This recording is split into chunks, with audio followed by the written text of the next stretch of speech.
नमस्कार. आजच्या या विशेष माहिती सत्रात आपल्या स्वागत आहे. आज आपण स्टेट बँक ऑफ इंडिया म्हणजेच आपल्या परिचयाच्या SBIच्या 2026च्या अत्यंत महत्त्वाच्या अशा कनिष्ठ सहयोगी किंवा ज्युनियर असोसिएट्सच्या विशेष भरती मोहिमेबद्दल अगदी सविस्तर माहिती घेणार आहोत.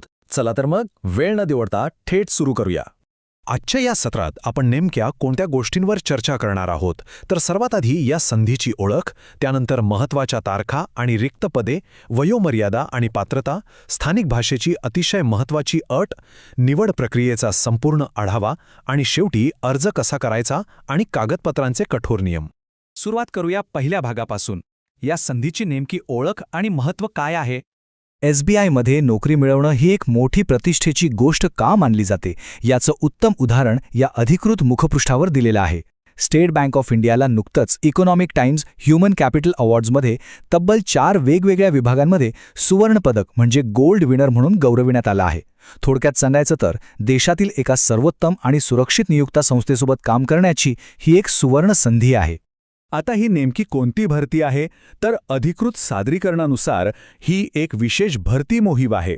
ती खास करून SC, ST आणि OBC प्रवर्गातील जे अनुशेष म्हणजेच बॅकलॉग रिक्त पदे आहेत त्यांच्यासाठी राबवली जात आहे.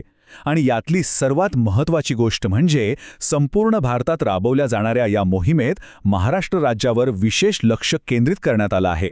आता वळूया दुसऱ्या अत्यंत महत्त्वाच्या भागाकडे, महत्त्वाच्या तारखा आणि नेमक्या रिक्त पदांची संख्या. आकड्यांचा विचार केला तर अधिकृत अधिसूचनेनुसार देशभरात या मोहिमेअंतर्गत एकूण 1538 रिक्त जागा उपलब्ध आहेत.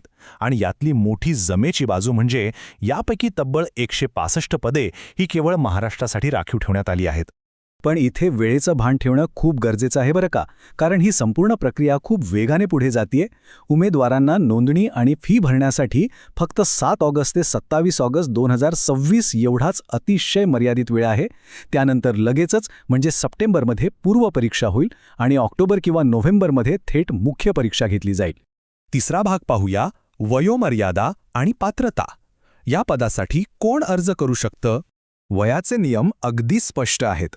1 एप्रिल 2026 रोजी उमेदवाराचं वय किमान 20 ते जास्तीत जास्त 28 वर्षांच्या दरम्यान असायला हवं.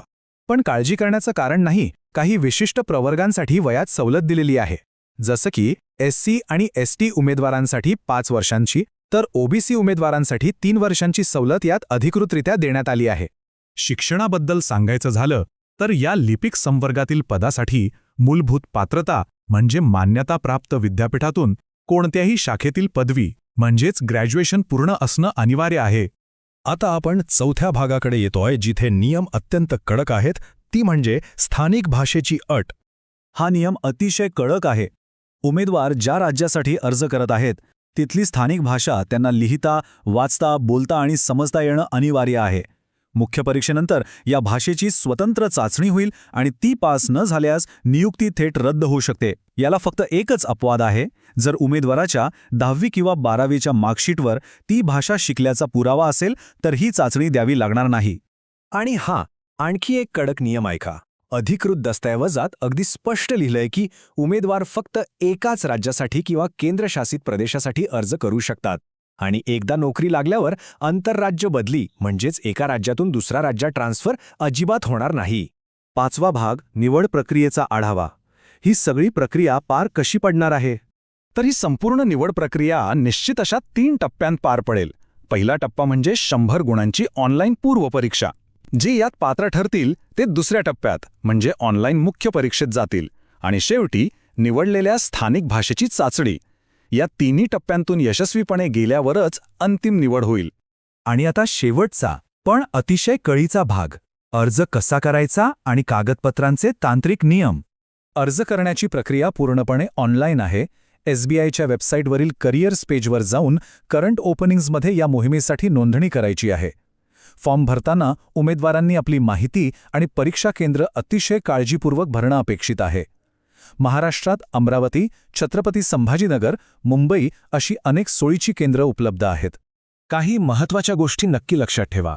निकाल जाहीर होईपर्यंत उमेदवारांचा ईमेल आणि मोबाईल नंबर सक्रिय असणं आवश्यक आहे. फीबद्दल बोलायचं तर सर्वसाधारण OBC आणि EWS प्रवर्गासाठी ₹750 फी आहे.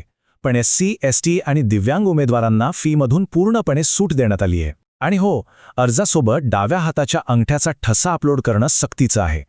कागदपत्रे अपलोड करताना केलेली एक छोटीशी चूक अर्ज थेट बाद करू शकते.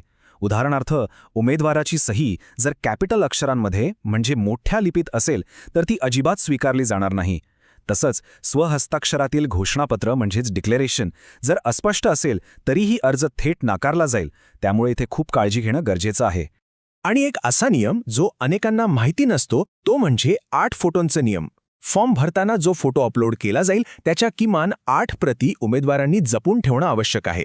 कारण परीक्षेच्या दिवशी कॉल लेटरवर लावलेल्या फोटोसोबतच त्याच फोटोच्या 2 अतिरिक्त प्रती परीक्षा केंद्रावर घेऊन जाणं बंधनकारक आहे.